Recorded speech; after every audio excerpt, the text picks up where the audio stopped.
Welcome back to the Weekly Manga Podcast. This is the podcast where we talk about all of your favorite ongoing Japanese manga. This week, we're going to talk about two new series from Shueisha, Psych House, which is new in Weekly Shonen Jump, and then Deep Raputa from Jump Plus. We're also going to be talking about an isekai with a title that's way too long and art that is way too good.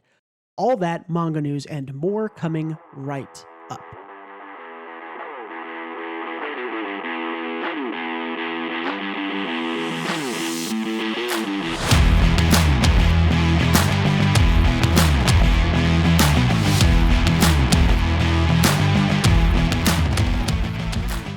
Hello again, my name is Bruce. I am the proprietor of the White Gray Lack YouTube channel, and this week I am joined again by the bucket hat to my head, Gautam.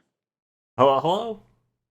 All right, let's jump right in and talk about Psych House. This is by Omusuke Kobayashi. This is the last of the sort of block of 3 in Weekly Shonen Jump that came out. My expectations for this started pretty low. The art in the preview images didn't seem good. Usually the last thing in a set of 3 or 4 that WSJ releases is usually the worst thing. They almost always order them by how good they think they will do. My expectations were low. They were surpassed. I still don't think this is great, but this did surpass my expectations. Gautam, how did you feel before and reading this? It was okay. Like Psych House, the name sounds like a play on words on like a psychic house, but also like a mental asylum. I think that's what they were going for. But is it like the intention that the main character looks like he belongs in a mental asylum? Yeah, he looks a little wild and silly with his hat, his bucket hat. He looks a little off, right? Yeah, I don't know. He has a little bit of a weird look with kind of like the slovenly, like untucked shirt too big, shorts too big, bucket hat. Yeah, he's got an interesting look to him for sure. Yeah, he looks like he has like a cognitive disability. Yeah, I don't know. I don't know if that's like on purpose though. Yeah, I'm not sure.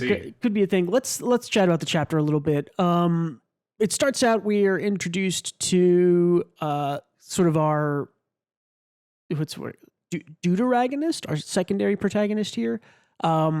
This girl, whose name I didn't add, it's not. I don't know if we're ever going to be talking about this again. Anyways, but hey, yeah, let's just keep on keeping on. Yeah, I have no idea what any of their names are. And it'll come up at some part. Katane. Yeah, she's in class and she's chatting with her friends. This little bucket slides in, and then a boy appears out of nowhere. Some of the visual gags in this I thought were pretty good. Again, this is not like, it wasn't terrible. It does some stuff well. It does other stuff kind of mediocre, I would say.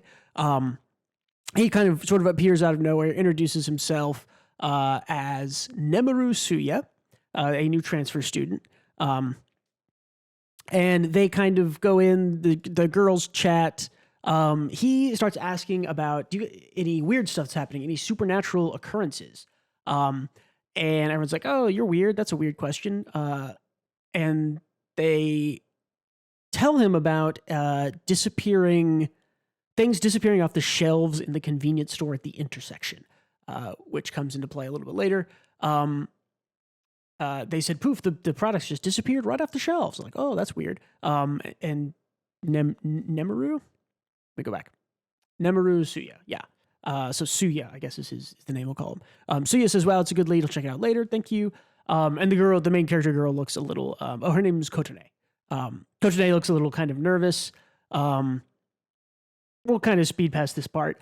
We learn that Kotone's mom is in the hospital. She doesn't have money. She's really hungry. She's essentially going hungry because she doesn't have a mom or money.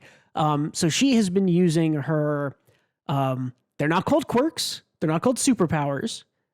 They aren't called mutations. They are called psychs in this series, which is just like, okay, we'll just pick a new word for the same thing. This is her superpower. Yeah. This is her quirk. She can essentially teleport stuff. Which one's your favorite? Which one's your favorite word for supernatural powers? It's not quirk and it's not psych. All the other ones are a superpower. Seems like, I don't know. That just seems like a classic. I grew up with that one, so that one speaks to me the most, I think. I actually like quirk. I'm into I'm into the quirk. Yeah, That's a good quirk's word not. for it. None of them are like bad. Psych doesn't really work in English as well, but that's probably more of like a loanword Japanese thing, I Yeah. would guess. Um, but yeah, so we learn that she can teleport stuff into her hand and sort of away from her hand a little bit later. So she does. We like see her being hungry after visiting her sick mom in the hospital. She teleports a rice ball off of where we were told, hey, there's stuff disappears off the shelves. Again, just good. Like it's a really simple thing to point out, but like in the bottom left here, or even this whole like set of pages here, where it's like we see her hand out, we see the convenience store, inside the convenience store, the rice ball on the shelf, the rice ball disappears, and then she's holding it. It's like a really good series of panels of visual storytelling, in my opinion, right? No dialogue here saying anything. It's just, she holds her hand out. We understand what's happening. It leads us right through it. I really like that. Again, the series doesn't really do anything exceptionally. It's kind of okay. I think it has potential. But I really liked that set of, there's the visual gags and the visual storytelling in chapter 1, I'd say were pretty good, pretty above average. So, yeah. By the way, does one of her friends look just like this guy to you? Or is it just me? Maybe. Where were they? Oh, the one on the left of him here on the top right panel. Yeah. Yeah. It's I very similar, kind of the wide top arc eyes. The hair is similar. He's got the little thing on top. He's got the he's got the little or antenna, whatever. Yeah. That That is not the word you're looking for. Is it a hey? What's the hair? That is the Did I say the hentai one? I said the hentai Yeah. one. What's the hair one? I don't know. Okay. I don't know. One of them is the hair one. But no, let's call it the ahegao. Jump in the comments. Remind me which one's the hair one and which one's the hentai one. But anyways, Suya sees her and is like, I've got them too. He's like, he says, well, Moa calls them psychs instead. You must have a teleportation psych, blah, blah, blah. We get a little bit of a low dump here. And she says, the Kotode, the girl, is like, so you were using your powers this morning when you like snuck in as a bucket. And he's like, wait, you saw me this morning? She starts running away. There's kind of like, again, this is kind of where the series does some like not great stuff. There's like a way too long chase scene that lasts for like 8 or 10 pages or something of like, this is like a chapter 1. So it's like 54 pages, something like that. Like 10 pages of that is this weird chase scene where it's like they run, she teleports some grass in his face. They run some more. She teleports a cat on him. They run some more. She teleports some more grass or something else. They run some more. She teleports some more grass. It's like, okay, I get it. Like you could have skipped from teleporting the grass right to here. But she... Well, yeah. What was even teleporting the grass doing? Again, it's sort of a very just like, it's in your face. Haha, you're disrupted. I don't know, it's like pocket sand, right? Who knows? It is pocket sand. It's essentially pocket sand. But she accidentally... she tries to teleport some grass while she's touching this car, and she accidentally teleports the entire car on top of this child. He's like, no way, he'll die, get out of the way. And then again, this is some interesting visual paneling here that I really like, where it's, you just see sort of zoomed out a guy walking to class, and then it's like, shoop, the Suya is large. And then again, I think this is a great panel. This is like a really impactful panel here of him being really big, just kind of holding the car. I like his power too. I think like it's expand reduce is like underutilized comic book and like just general power. It's usually only like a side character power because it's Ant-Man's power, right? Ant-Man is only the main character of his own movies. Well, right, kinda. See, I don't know, because she can teleport stuff into her hand and out of her hand. I'm wondering if we know he can get smaller and bigger, but can he make other stuff smaller and bigger? We don't know. I assume he can. That would be. I assume so because his clothes are big, right?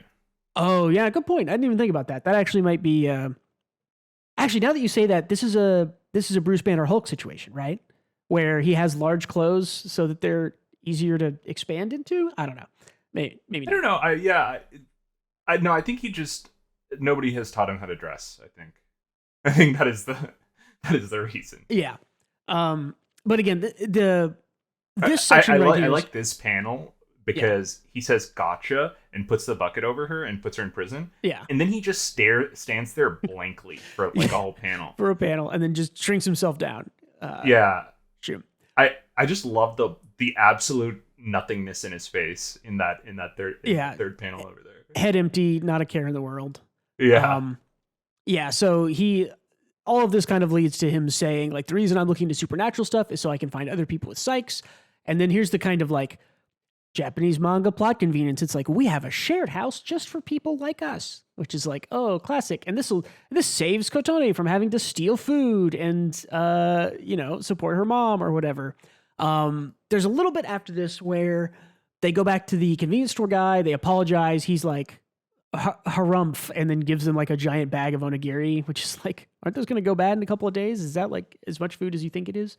But it's all very sort of like, it's all very sort of like cute and nice, and that's fine. Like I don't necessarily hate it for that. I don't know if that's super interesting to me at this point in my life. But again, like I thought there's some good visual storytelling in here. I mean, playing something off the angle of like, it's a bunch of mutants in a shared house, or, quirk people in a shared house is interesting. It's sort of like I expected this to be bad, and it turns out it was like, it's okay. It's not I terrible. It has its feet, I just don't know if they'll run. Yeah, I'm worried for a couple of major reasons. One, the art, while the visual storytelling I do think is good, the paneling and stuff, the art itself is not like nothing to write home about. Nothing. I don't think this is going to be one of those things where you're getting panels of it shared on Twitter and stuff, right? Like, I mean, as good as this panel is, it looks a little like childish, a little simple, which is weird because, stuff on Jump Plus is like all kind of higher quality than this. And the Jump Plus, I don't know. I think the art's a little simple. I think the writing is a little, like the writing for Kotone for the girl in the chapter 1, I thought was good. The stuff with her mom, the stuff with stealing, the stuff with trying to hide it from her friends and running away. I thought that was really good character stuff. And then the main character boy is like, I feel nothing for him other than he's cute, I guess. It's a very cute series. I don't know. It's one of these things that I don't think does anything new. Yeah. And I think everything is expected so far. It's like I don't think I felt subverted or super interested at any point. Yeah, that's a good call out. No subversions here. There's nothing new. Again, there's nothing new under the sun. This is a shared house story with quirks. You're combining, manga, not stereotypes, but manga, ideas that have been around forever. The art's really simple. I'm trying. I don't want to be too hard on it because it impressed me. It just feels too early to say, right? It's a little too early to say, and it doesn't. We talk a lot when we talk about chapter 1s here, and we've gotten in trouble for this, but we have had some comments in the past about like, you guys are judging things off of chapter 1 so fast, and it's like, yeah, and the reason for that, which we've also talked about, is that there's a billion artistic things to consume. There's so many manga every week. There's TV shows. There's video games. Your first chapter kind of has to be good, and this was kind of like, I'll read chapter 2, and if chapter 2 isn't like, oh, okay, this is really solid actually, then it's sort of like, okay, I think I'm out. Like it's not good enough in my opinion. It's just under it. It isn't like, if good enough is at a certain level for me, this isn't like, oh, this is awful and terrible. This is like, okay, it's cute, it's fine, it's whatever. But it's definitely kind of below the level of like, I'm interested in continuing reading this. Whereas for comparison, something like Kagurabachi to me is like, that's just above the level of like, I'm interested in continuing this because it's good enough. It's like just a little bit better than good enough. And so I'm fine to keep reading it. This is like just. I don't want to say that those comments don't matter, but they don't really matter because I just assume that we are talking within the context of a chapter 1. Yeah. And within the context of a chapter 1, this is fine. It played it safe, and I don't know. Nothing really interested me. But I also don't think it was bad. It's one of these. Yeah. These series in the middle ground that is not noteworthy, at least yet. Yeah, exactly. It isn't terrible, right? This isn't Ichigoki Under Control bad. But it also isn't like good. It's just sort of like, well, it was fine. And like me, I don't know. Couldn't really latch on to anything specific, but not bad, not good.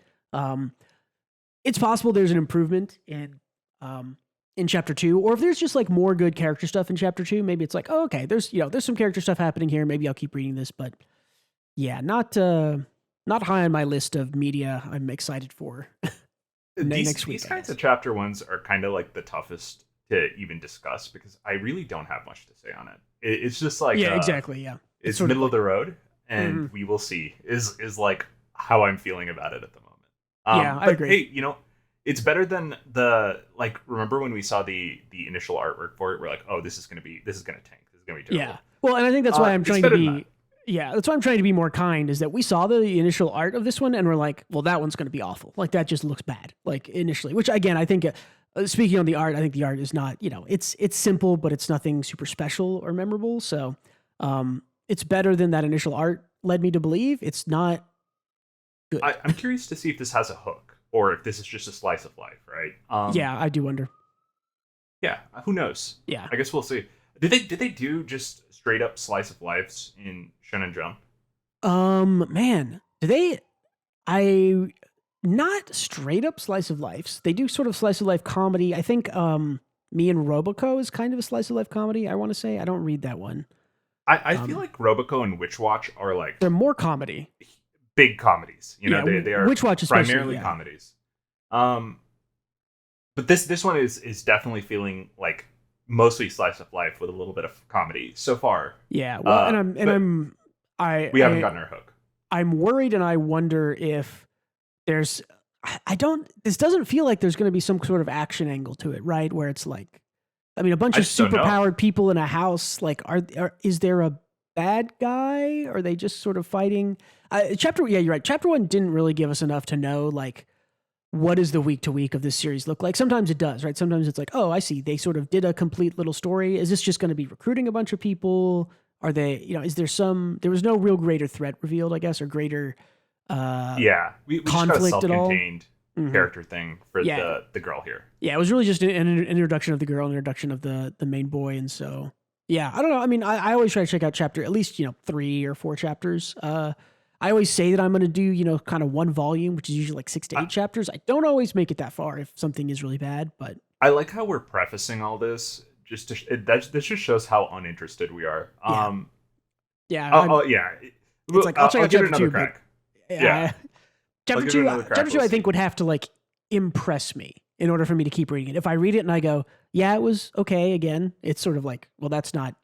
Again, then we move on with our with lives. everything else in the world to do, to read, to consume, or whatever. Like, if something's just like, well, it's okay, it's not good enough anymore, right? You have to really be good. Exactly. You have to really be good or really be special for me to keep caring.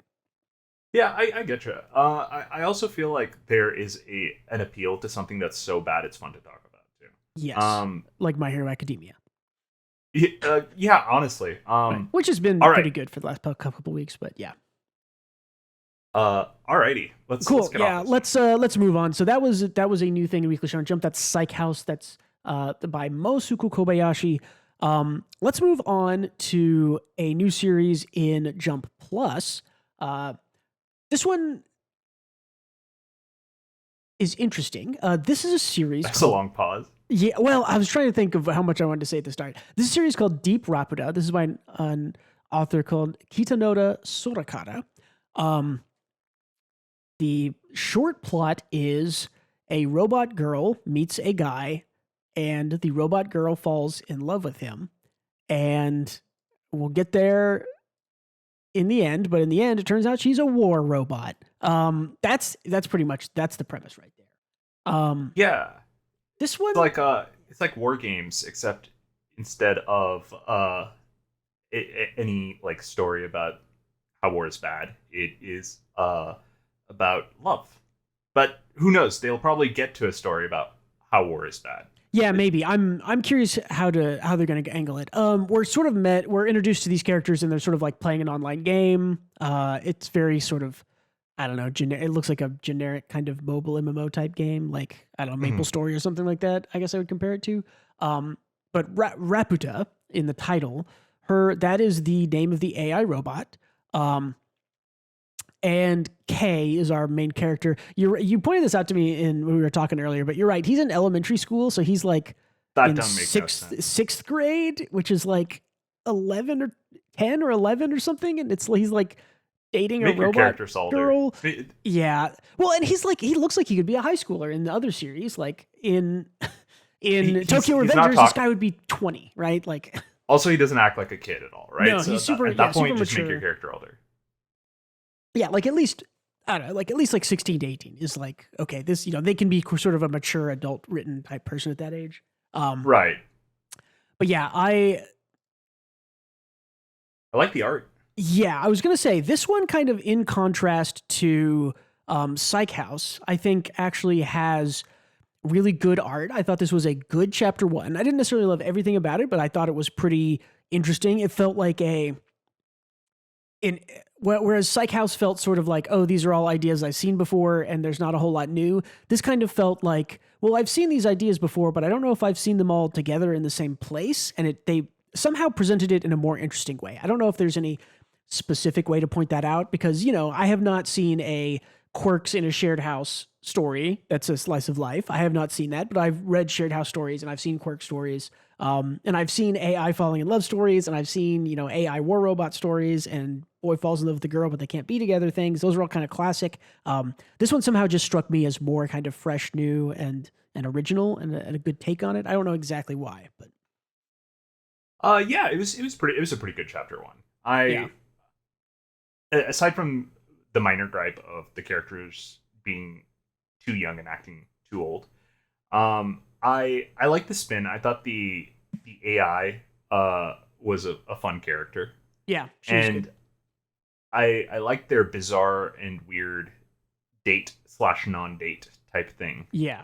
And like you mentioned, I think the art in this is actually like really good. I think all of my next like 6 pictures I grabbed are all like double page spreads. Yeah. Like that girl's It really... kind of reminds me of Oshinoko, to be honest. Yes, the art style. Yeah, I would agree with that. I think the art style is very similar, very sort of.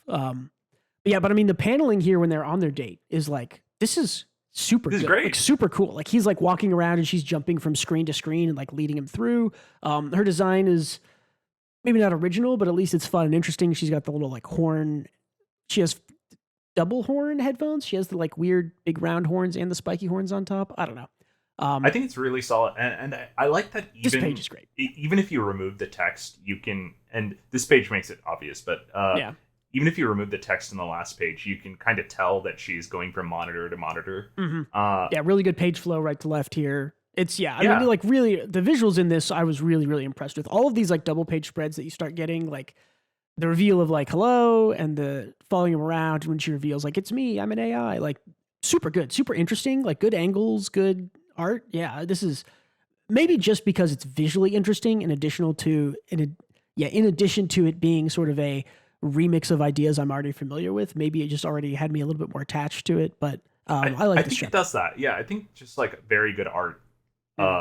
It's a visual medium. It's like manga's a visual medium, and you cannot discount how important the artistic execution of a series really is because it really can be make or break. So yeah, and this is a great panel too. Yeah, I mean, like again, there's like 3 in a row of these double page spreads pretty soon, and they're like all really good. But yeah, so you eventually there's kind of a professor. I assume military scientist. Yeah, military scientist. There you go. There's a military scientist who kind of is watching over Raputa in her. I don't know where her servers are. I guess where she manifests as a person, so to speak, in the story.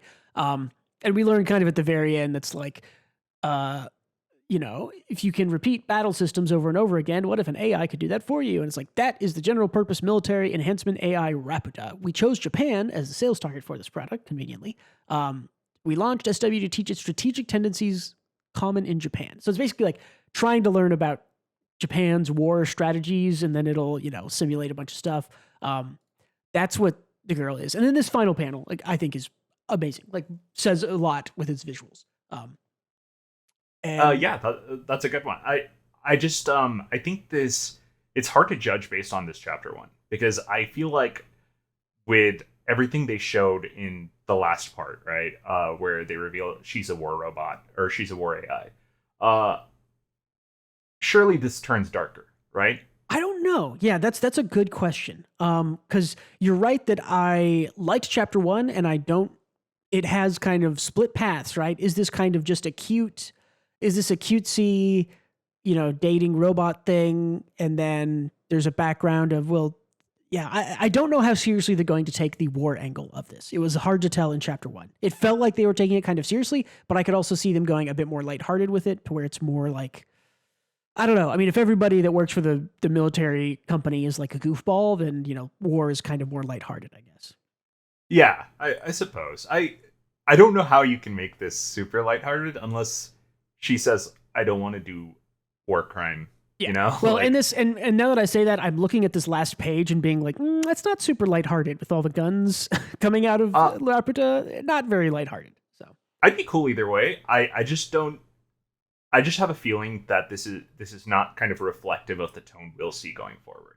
I agree. I think this is, well, I mean, I do think chapter 1 should sort of set you up for the tone it wants you to know. And while the first chapter was mostly sort of bright and cheerful and sort of fun, I think this last page is pretty ominous. Yeah, and I think I think it's probably. I think you're right. I think it is probably foreshadowing a darker turn to this series, where it probably confronts more about like war or AI in war. Or, I don't know what angle exactly it'll take, but this page makes it seem, I think, a little darker than the rest of chapter 1.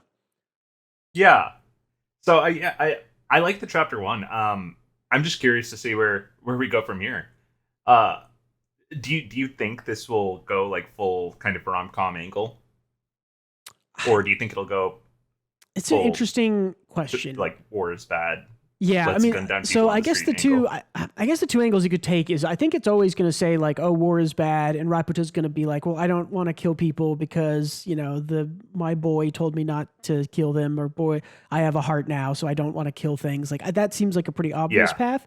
I don't know if they're going to go down more of a, well, the boy has to go and like break her out and fight against it, or if it's more of like the military scientist is like, oh, my creation has life and a heart now, and I will let her go. And, I will also try to stop the war machine. I don't know if this is more like saccharine in the way that, oh, she'll change the minds of everyone and they'll all agree that war is bad, or if it'll be more of like, we have to get her out of there because the warmongers are, they're the bad guys and they're going to keep doing it and they want to use her. It could go either way, right? It could go like, oh, she's so sweet and she has a heart and everyone's changing their minds and, that angle, or it could go more, we have to break her, we have to help her escape or get her out, or she's fighting against the warmonger people or something like that. So yeah, and I'm kind of curious as to like what a war AI even is. Is it like a strategy calculator, or does it control machines?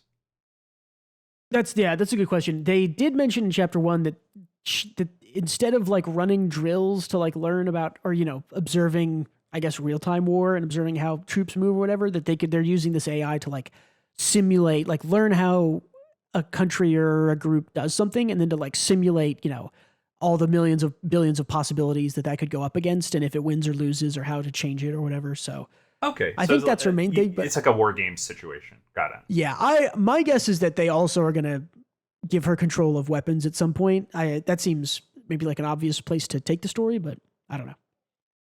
That'll be odd. But yeah, I don't know. I guess we'll see how it goes. It sounds like I am neutral about this. I think it's pretty good. It was good, yeah. I mean, this is definitely one that I'm interested in the next chapter of. Which is not, again, chapter 1s have to be good to, grab my attention. And this is definitely like, yeah, this is, I'll keep up with this one. And just to see like, 5 or 6 chapters of like, okay, are they going more dark and warmongering, or are they taking it a little lighter? I'm curious to see. So, yeah, okay, this is a different conversation, but would you say that something has to be wholly unique in order for it to be kind of like an incredibly memorable and like a chapter 1 that makes you want to read more? Do you think that it has to have something unique specifically to itself? No, I think uniqueness is good. I think giving an elevator pitch of 2 things you're familiar with mashed up into something new, right? And in this case, it's AI girl love story and war AI, like war games. I don't know.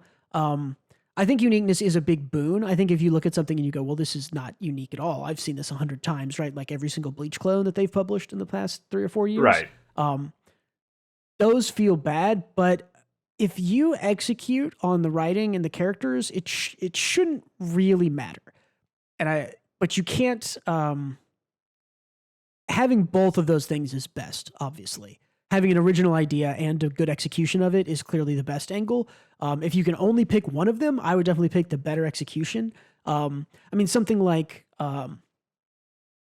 Blue Box, I guess, would kind of be an example of this, right? Like Blue Box is just like two sports people falling in love. It's not super original in any of its ideas. I don't think Blue Box has really done anything super original, but I think Blue Box Right. is really good because it But it executes does on the stuff it fundamental. does. Yeah. Yeah, at a Exactly. fundamental level, it's incredibly well written. The characters, I understand them. I understand what they're doing. I understand the changes and the challenges they come up against. It's Blue Box, I would say, is you people get mad at me, jump in the comments. Blue Box is an unoriginal, well written series that is really good. And then I don't know if there's something like what was it called? Game Master, Game World. What was that thing? It was on Jump Plus like a year or two ago.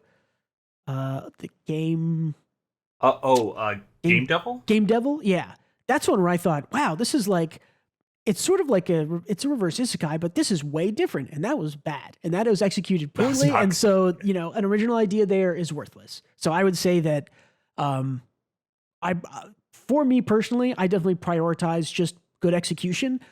Good execution tagged to an original idea is more exciting than an original idea tagged to mediocre execution. Yeah, I suppose I only asked the question because I felt like both of these didn't really spark a huge amount of interest in me. Mm-hmm. I felt like oh crap, what was it called? Was it Ghost Fixers? Ghost Fixers, yeah. Ghost From Fixers. a couple weeks, 2 months ago or whatever. Yeah, Ghost Fixers. That's right. Ghost Fixers did. I thought it was really good. Yeah. And But Ghost I Fixers don't. is not really an original idea. We've seen And it's people- not, but yeah. I think it's a character cell. I think Yeah. I found the characters so interesting that I thought that was an incredibly good first chapter. Whereas I feel like these are okay. Yeah, these I are think that definitely. this is better because the art is so good. But I don't think I really connected to any of the characters.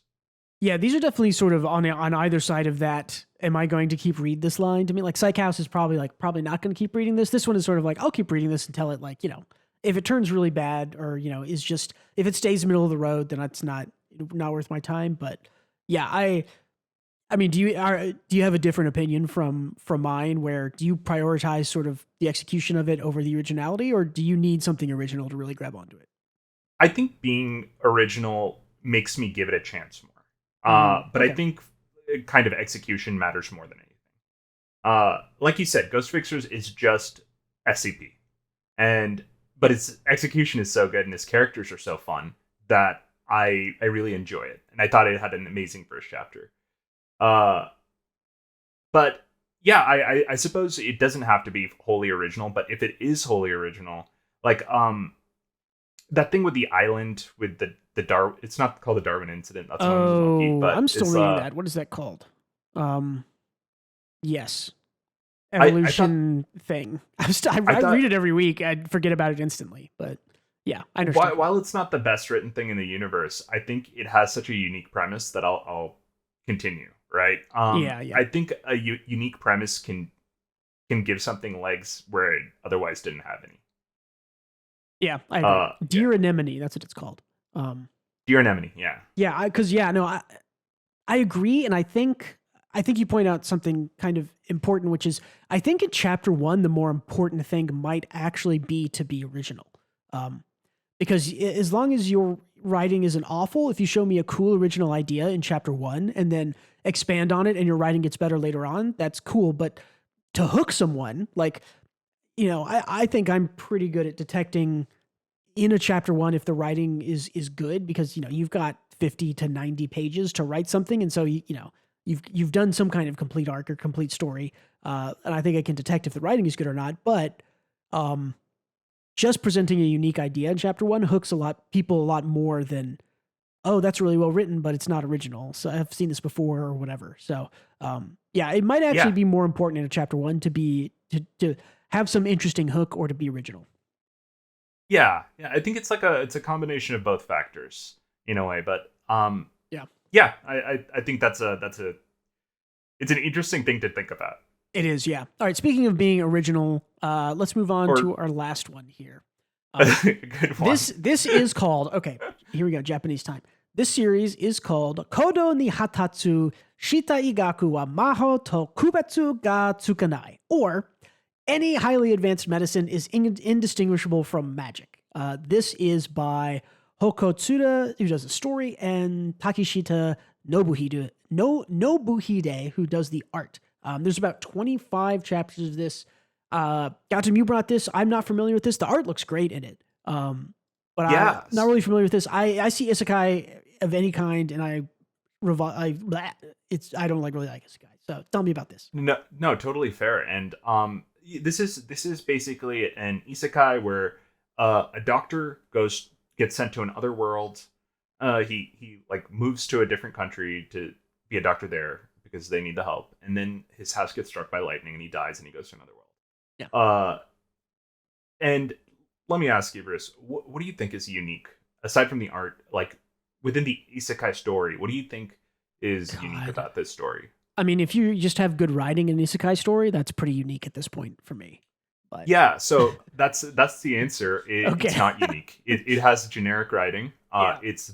It may be the boggest standard of isekai I've read. It's wild. But here's the thing.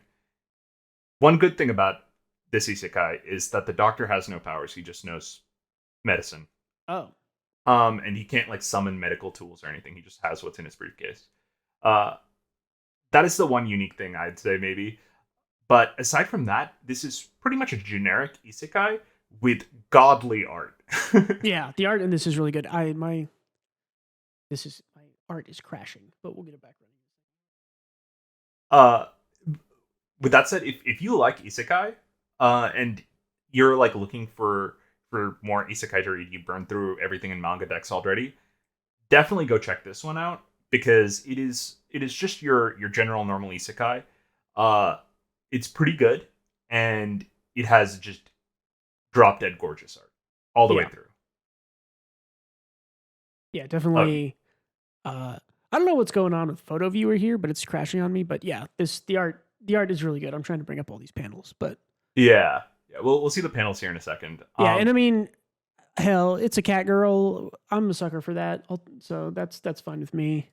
Basically, it starts with him going to cat girl village and cat boy village, and this girl has like, I don't know, some like maybe pneumonia or something, I forget. And all the cat people are like, she's cursed, she's a witch, she has to die.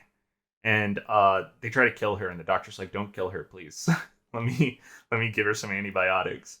And he does. And the cat people are like, well, she still has to die, because she's like I don't know, a witch. And he's like, okay, I'll just take her and move on with my life. And she becomes a doctor's assistant. System file error. Okay, we're good. I don't know what's going on here. Okay, that one opened just fine. Can we go to the next picture? Nope. See, this is a rough life because the only good thing about this manga is we're unable to show.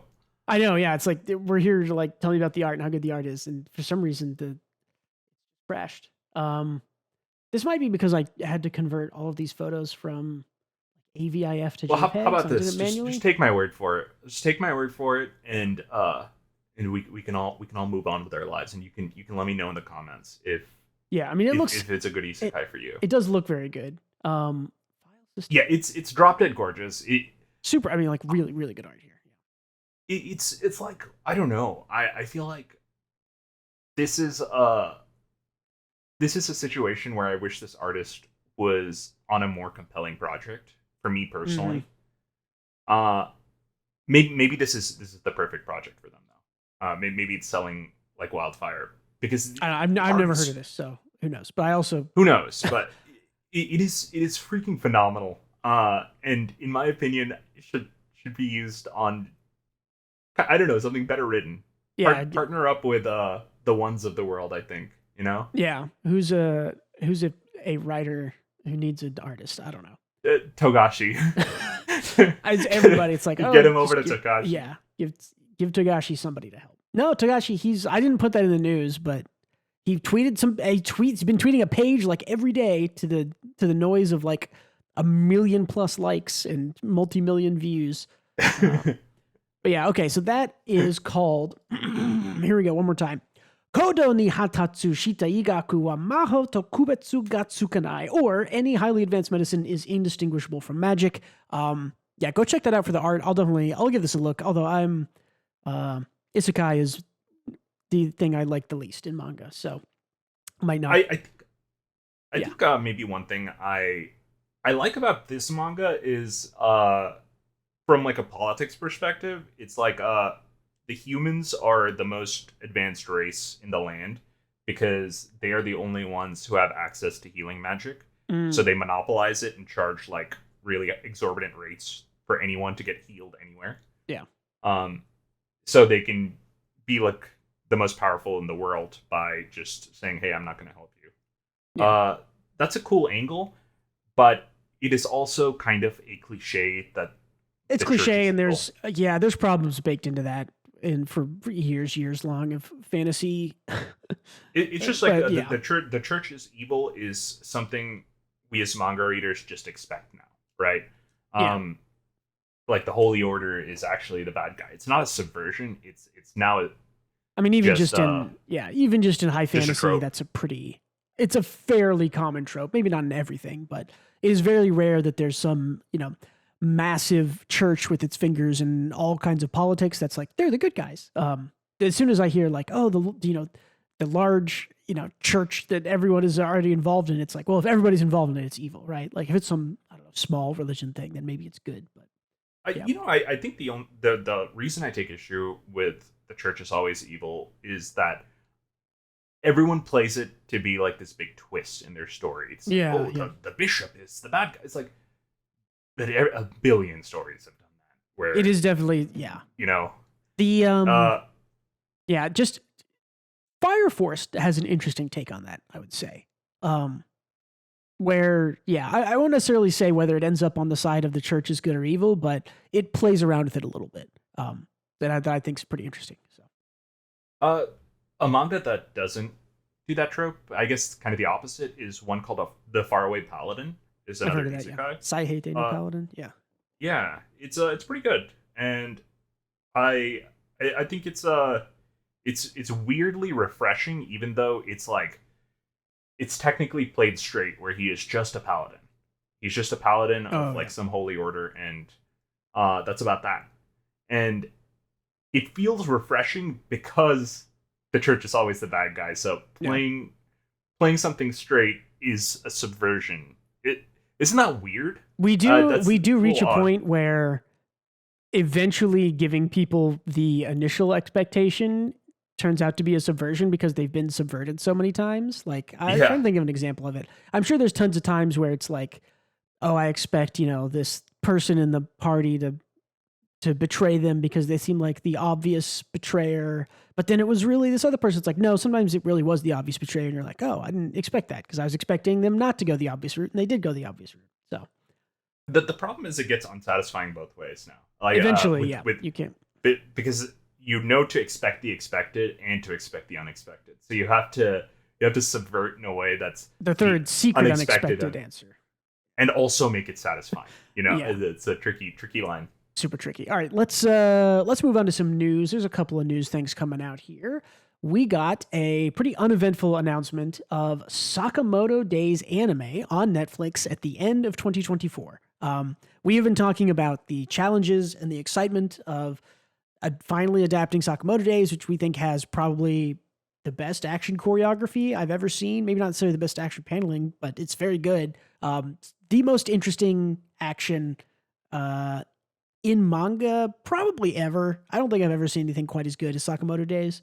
Finally getting an anime adaptation. I believe it's a TMS Studio. Maybe is the one that I heard being floated around. That'll be on Netflix. I assume starting in October is when fall technically starts. So coming up soon. Very concerning. Yeah, coming up soon. Not sure how to feel about it. I mean, if a trailer comes out soon or we get some kind of preview, it'll put people's minds to rest. This is, I think, after we got almost 10 years ago now. When did One Punch Man season 1 come out? 2015, I want to say. Something yeah, like that 2014, sounds about right. 2015, Yeah. I think. Yeah. One Punch Man season 1 we got. It was one of the best animated action things ever made. And One Punch Man manga is probably one of the best action things ever written, drawn. And season 2 showed us that if you don't have the right people on that action falls short and people are massively disappointed. So the challenge here is that Sakamoto Days is pretty much all action. Like there's a tiny little bit of character stuff. And as someone who's very sort of attached to character stuff, Sakamoto Days doesn't do much in that regard. It's pretty much all about cool action. So if you don't have a well animated, well choreographed action thing, and again, it's kind of already choreographed on the page, so maybe they can see up some stuff there. But if they don't execute the action here to a level that, sort of matches how good the manga is, it'll be concerning. And I think, and here's the real sort of crux of the discussion is, can anyone actually get that? Can anyone actually do action this well if it isn't like the exact people who made One Punch Man season 1? Because those are like exactly the people you need on Sakamoto Days, or else it's just not going to be good enough, in my opinion. That's a good question. I have no idea. And the fact that this is kind of announced with no fanfare makes me believe that, hey, no, they phoned it in. But on the other side is Shonen Jump is very particular about their anime rights and ensuring a good studio is picked. So hopefully they are equally as picky here. Yeah. It's another thing. It could go either way, right? It's another thing that a lot of pretty much all of the sort of big manga studios you think might take this are like right now busy on other projects. Like Production IG, I think, is doing Monster number 8. Mappa's doing Jujutsu Kaisen. Those are kind of two of the, I would say, lead studios to do this. David Production, they are doing, they did JoJo and Fire Force. They're doing something right now. I don't remember what. Maybe Bones? Yeah, Bones is would doing, be a good choice. Bones is doing, what is Bones doing right now? Like I saw a list of someone who was like, hey, here's what all these studios are doing like right now. Yeah, Bones is on My Hero Academia. So that's like their thing they do every year for probably all year. Yeah, but they did Mob Psycho in conjunction. That's true. So I'm hoping that they have some bandwidth for Sakamoto. That would be such a dream pick. Yeah, well, and I do think that the studios kind of matter less and less as time goes on because there's so many of these good animators that are just jumping around. I mean, like Vincent Chanzard is one who is he's done stuff on Jujutsu Kaisen. He's done stuff on One Piece. He's not, attached to a specific studio, but if you hear his name, you go, oh yeah, whatever he animates is going to be awesome. And I think there's a lot of those. I think there's more and more of those kind of as every day passes of these just really good, not secular animators, self-employed animators, not non-studio animators, I guess. There's more and more of those. And so it's kind of, again, the stories that I've read and heard about the first season of One Punch Man was that I think that was Madhouse, right? Yeah, that was Madhouse, and it was a string of contractors. Yeah, contractors. There you go. Yeah, and the thing about Madhouse was that I think it had a director or a showrunner or something on it who like just knew everybody, who had like been in the business for a long time, and so when he came knocking like to all the best animators, he was like, "Will you do this?" They all said yes. And in season 2, it was not him running the show, and so they couldn't get all the same animators, or they were busy again. It was basically that scene in a Fast and the Furious movie where Dom Toretto calls up all of his pals and he's like, we got to get back. Yeah, get we need the gang. What is it? Yeah, the gang back together for one last car driving session. Yep. So I do think that I wouldn't be too concerned about this is quote unquote, this is how Netflix announced it. I don't think this is Netflix's announcement. I don't think this is the studio's announcement. This is somebody read this in some kind of like licensing agreement magazine or like newsletter that came out. So this is not like we announced it. This is like, oh, hey, like it lists Sakamoto Days on this licensing announcement pamphlet that I got for May that says it's coming out in the fourth quarter 2024. So this is not any sort of official announcement. I don't know if this will press them to do that sooner or not. But speculatively, the rumor mill states that Studio TMS Mhm. is doing the adaptation. We will see. They did Doctor Stone, Yeah, they did Doctor Stone. They did a bunch of help Fruits on. Basket. Yeah, they did a bunch. Their movie work is maybe more notable. They do like all the most recent like Lupin the Third movies, and they helped on some Ghibli movies. So they aren't like a no name studio. They're like they're a huge. From what I understand, they are a huge animation like department. I looked through their historicals whenever this came out. They worked on a ton of Western animation stuff. They did work on like Batman the Animated Series and stuff like that. So yeah, I mean, So there's no way of knowing effectively. it's and again, it's kind of like I said, it's like you can't really tell when you assign something to. I think it's harder and harder to tell every year, of based on a studio getting something if the actual product will be good, because I do think it kind of depends on those contractors now. It's like if can they get good contractors? Can they do they approach them at the right time? Are those contractors free? Yeah, so we'll see. We'll keep an eye out. Again, I do think it's just a challenge to do Sakamoto Days, so that's the big thing. But if they do it well, even if they just do one season really well, Sakamoto Days already is like in top 10 selling. It's getting up there in sales, like maybe 80 or 90K per volume, which is really yeah, really good. I just want a good anime adaptation, to be honest. It's one of those things where it's like it's great to see it on the page, sort of choreographed and paneled really well, but like if you get a good animator, it's even cooler. One Punch Man is the big comparison where it's like, yeah, Murata is the greatest action panelist. Maybe Luckily, I don't think the standards are as high as One Punch Man. Not quite. Because I think Sakamoto Days, it has better fights. I'll even say that. Yeah. But it has a rougher art style. For sure. And I think animation can improve upon that. Whereas Murata's art style is... you have to go out of your way to improve on that. That's true. Yep. All right. Other news. Let's see. So a bunch of Junji Ito manga are now on the Viz app for reading. So if you're into horror manga, you can now read Deserter, Fragments of Horror, Frankenstein, The Liminal Zone, Love Sickness, Mimi's Tales of Horror, Censor, Shiver, Smashed, Soichi, Tombs, and Tomie are all on the Viz app for reading, that's pretty exciting because those have been I think available physically, but a lot of those are kind of his shorter, smaller stories that have not always been available. And those are all available on the Viz app. Viz app subscription, I think, is like $3, maybe $4, maybe $5. I think if you do the Viz plus Shonen Jump app, it's maybe like $6.99. Like you get both of those together.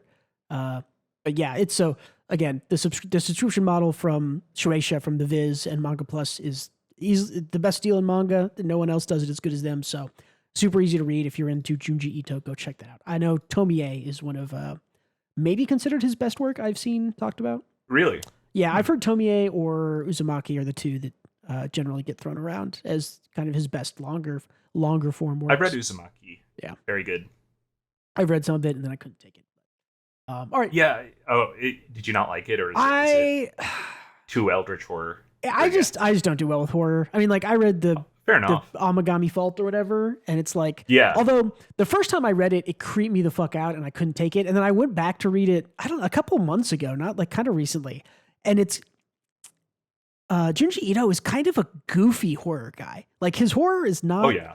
It has a weird kind of comedy to how like weird it is. I don't know. It did not creep me out nearly as much the second time. It was I laughed at it a little bit more, maybe because I knew what was coming. But it's very kind of like not self-serious, but I don't know.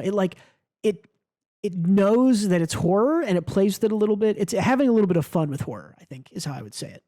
Yeah, he has a few series. Like I forget the one with the fish, but they're like giant fish that are terrorizing the population. Oh yeah, and yeah. I've heard about it. He plays it straight. But the fish looks so funny because that's how fish look. Yeah.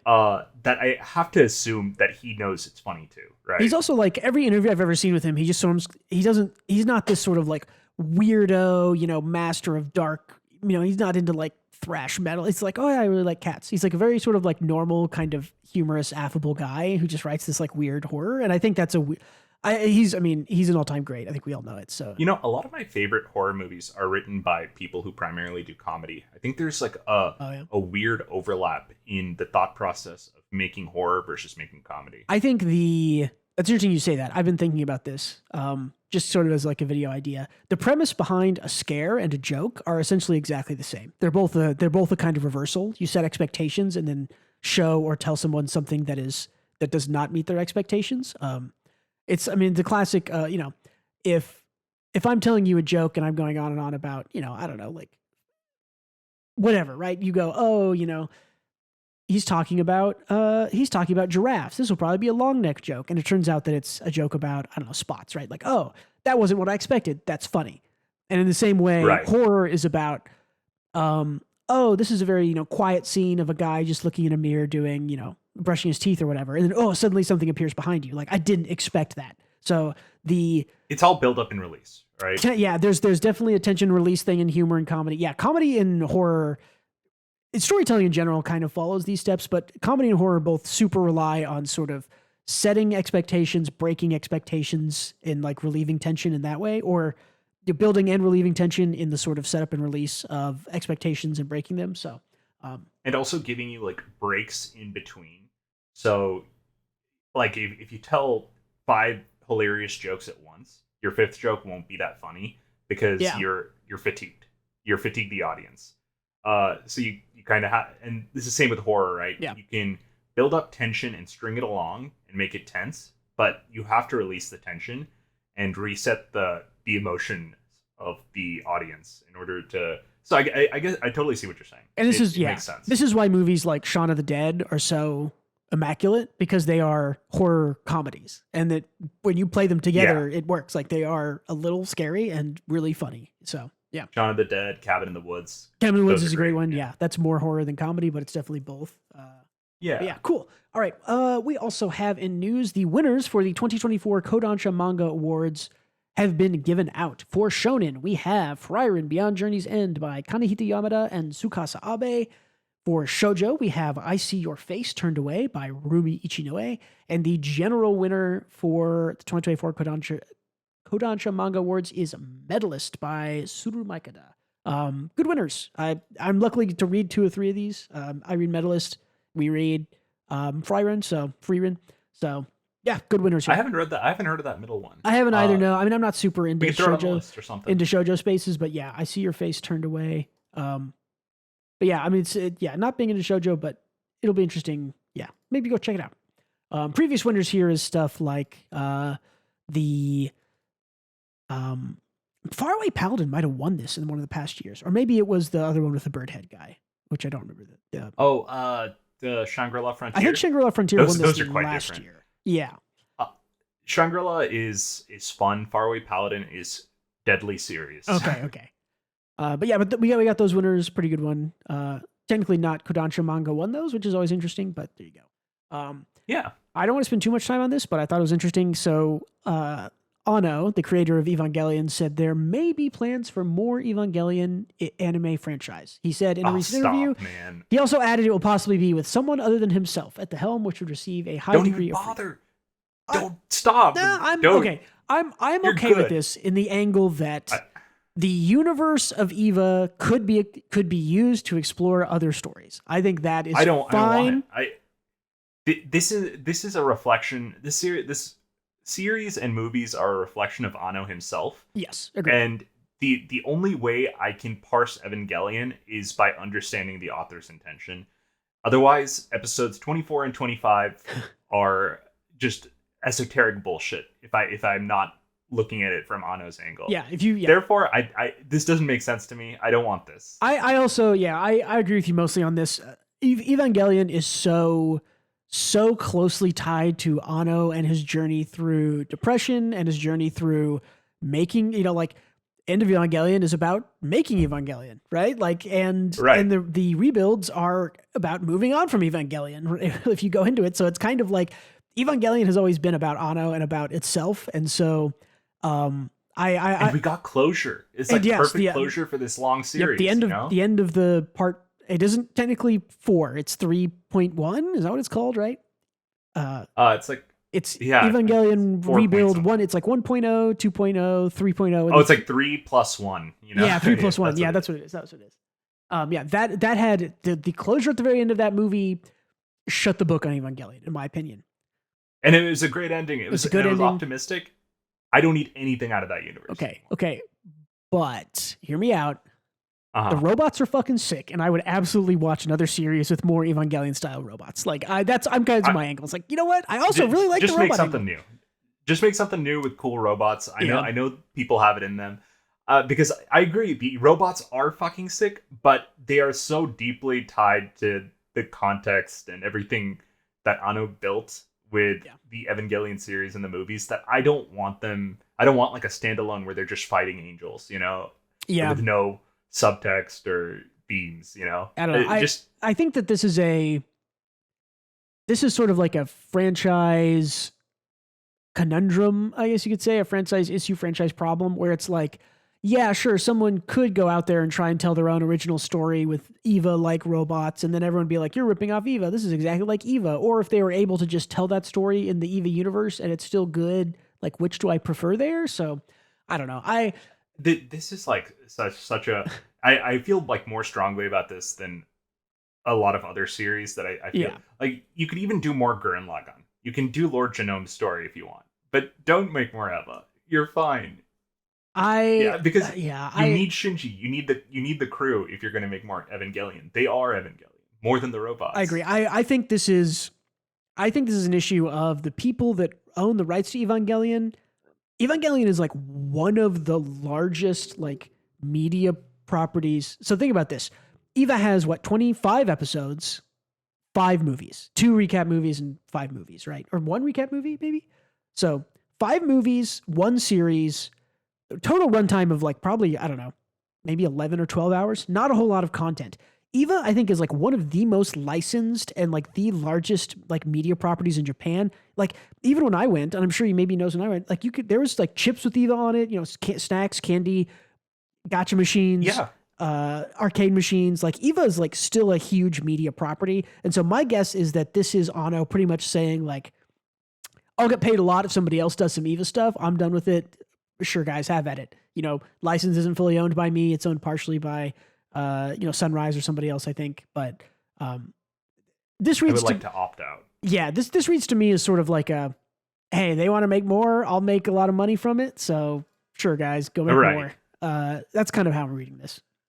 Yeah, that's how I'm reading it too. Yeah. You're right. It's just it's too big not to make more money off of. Yeah, exactly. So they're trying to milk it for what it's worth. It's a Marvel level franchise, and it has not that much content to consume when you think about it. Like, yeah, so we'll see. I don't like it. I don't like to hear it. It does. Yeah, we'll see. It might not even happen. He just said it. So there it is. All right. Last thing on the news. Medica Kurioa is impervious to my charms. Has an anime trailer out. The start of this one is good, so I think this first season of the anime people will like it. It falls off a cliff pretty quick after they introduce the third girl who's interested in him.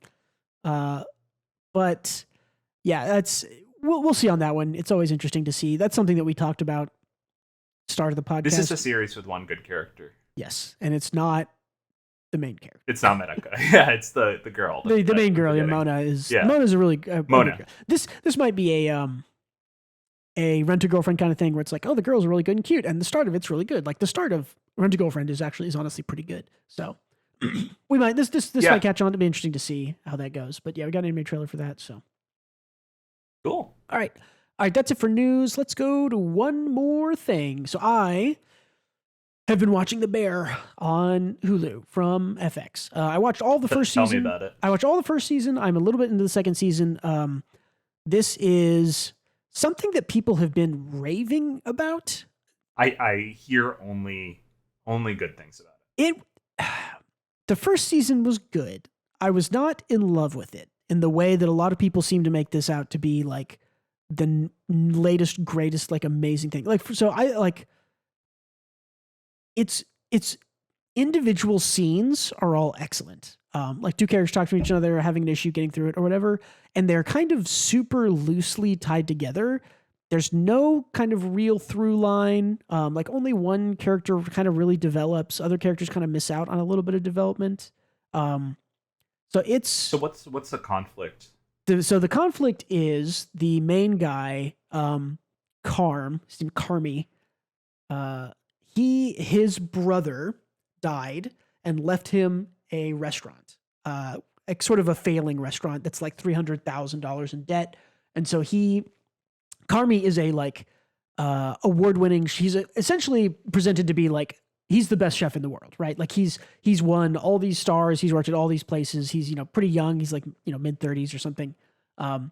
He's essentially presented to be like this guy is like the youngest and best chef in the world. And he goes to run his brother's like Chicago like sandwich shop essentially.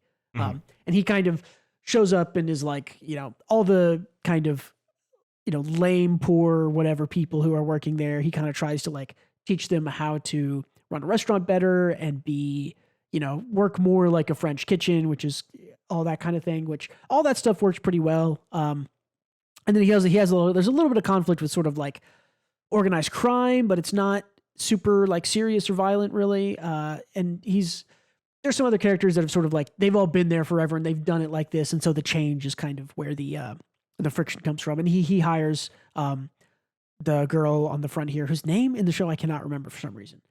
But he hires her, and she's like another sort of like, she's worked at nice places and she knows how to like do a real kitchen thing. And so they kind of try to force this change on the characters. Season one is weird. I think a lot of it comes from, it ends in a way that seems like they were never going to get a season 2, and then they did get a season 2. And so season 2 has also felt kind of weird so far. I've only seen maybe 2 or 3 episodes of season 2, but it's good. I'm not as in love with it as I thought I might be. Is kind of my got it. Which is it got overhyped for you. Yeah, this is the disappointing thing about expectations is like when you set your expectations really high, they can only be met or come under. And this, unfortunately, I don't want to say it's not meeting my expectations, but I guess it isn't. It's not meeting my expectations. I expected this to be like, like hooked in, gotta desperately want to watch the next episode. Like I'm watching it, it's there, it's okay. A lot of the individual scene, like I said, there's a scene where the main actor guy, Carmi, just does like an 8-minute monologue at like an Alcoholics Anonymous meeting about like his brother.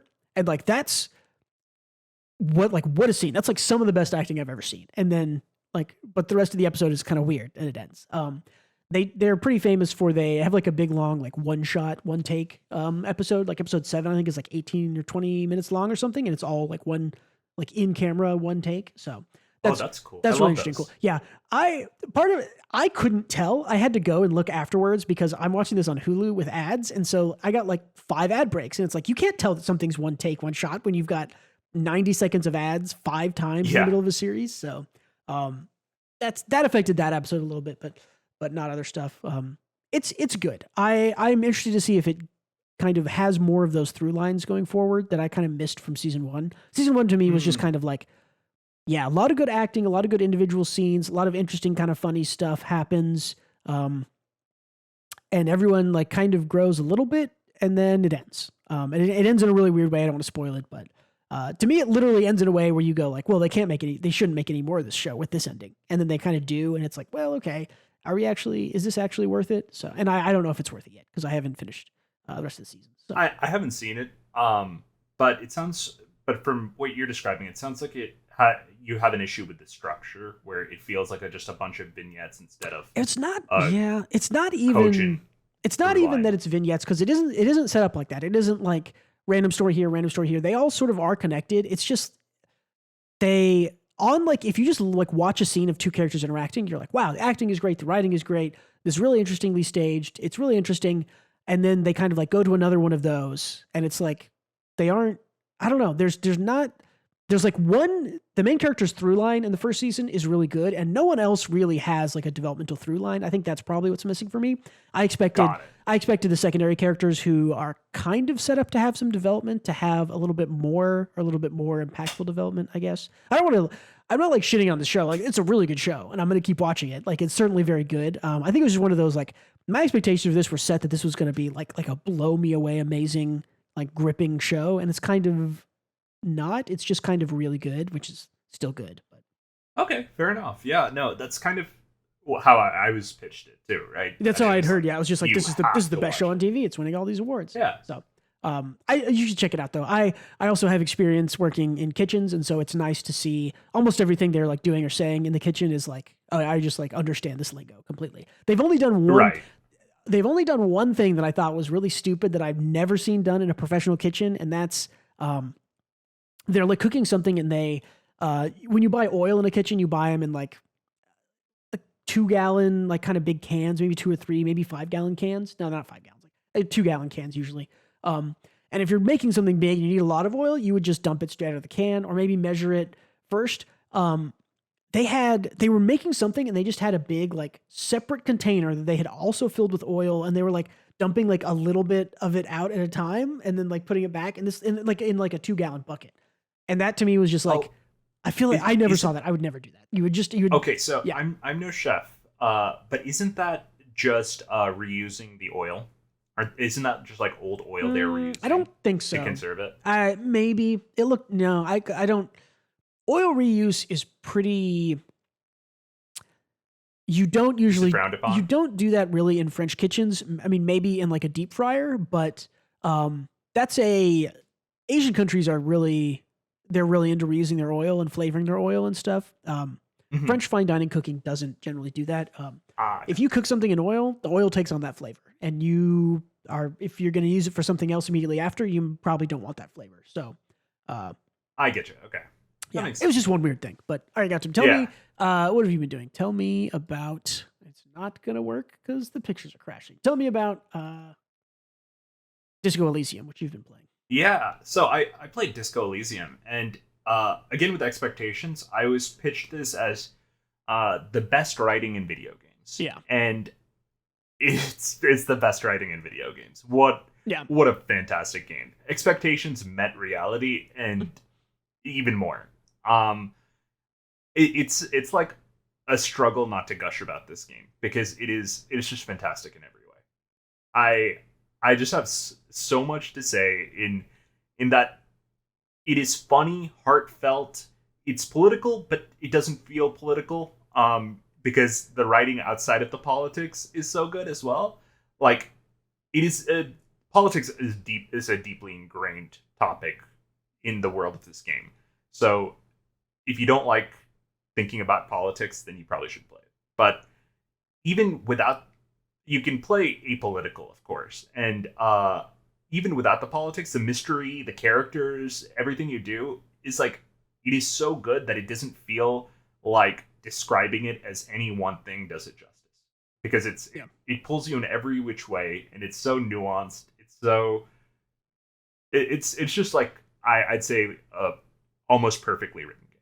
I'd say everything that is what I've heard about this game is that it is essentially just like the best writing of any game possible, and it's wild and wacky and off the wall. This has been on my radar since it came out 4 years ago or whatever it was, but I need to check it out. And you should definitely play it, man. Like I I know I'm gushing about it and setting high expectations, but in my mind, I'm not even doing it justice. I think it's that good. Yeah, and I've kept myself pretty distant. I've seen like a couple of clips or stuff from it, but I haven't seen any like much super specific. I think it's super been spoiled for me, but yeah, I need to check it out. I think the only roadblocks that I think people can have with this game is one, the main character is deeply flawed. So and some people don't like that, right? It's not going to be a perfect one-to-one self-insert. Oh, gotcha. You're playing a character you aren't, not self-inserting. Exactly. So if you're going in with the expectation of playing an RPG with a self-insert character, it's not going to be that. Gotcha. And I think too, there, if you relate a bit too much to maybe having a substance abuse problem, or maybe you have broken up with someone recently. If those are too hard of topics for you right now, or if you're in the middle of it, it might be a little tough to get through this game. Gotcha. Yeah, good warning. But either way, I think everyone should play it. If you haven't played Disco Elysium, there's nothing like it. There's nothing like it, and I don't know if there ever will be, but I hope there's more. Yeah. The studio, we were talking, I think the studio's in a little bit of trouble from somebody bought them out or owns them now, maybe. I don't remember. Yeah, I apparently I don't know the full details, but like the creators and a bunch of staff got let go. So well, which is, I don't know. We'll see what their next work is. Cool. But I gotta say, I don't say this lightly because I love good writing and I love so many video games for their writing. I'd say maybe before this it would have been like maybe Metal Gear Solid 3 or Nier Automata, but this beats those in the writing area. Yeah, that's high praise. Cool. Yeah, for me it is. Yeah, for sure. Awesome. Anything else? Well, we good to get out of here. Yeah, let's get out of here, man. Let's go. Cool. Hey, thank you again, everyone, for listening or watching. Don't forget to leave us feedback, like, subscribe, comment, upvote, thumbs up, whatever you got. Check out Twitter and Patreon, linked in the description. And yeah, thank you again for being with us again this week. Catch you later. Adios. And hey, don't forget to read more manga.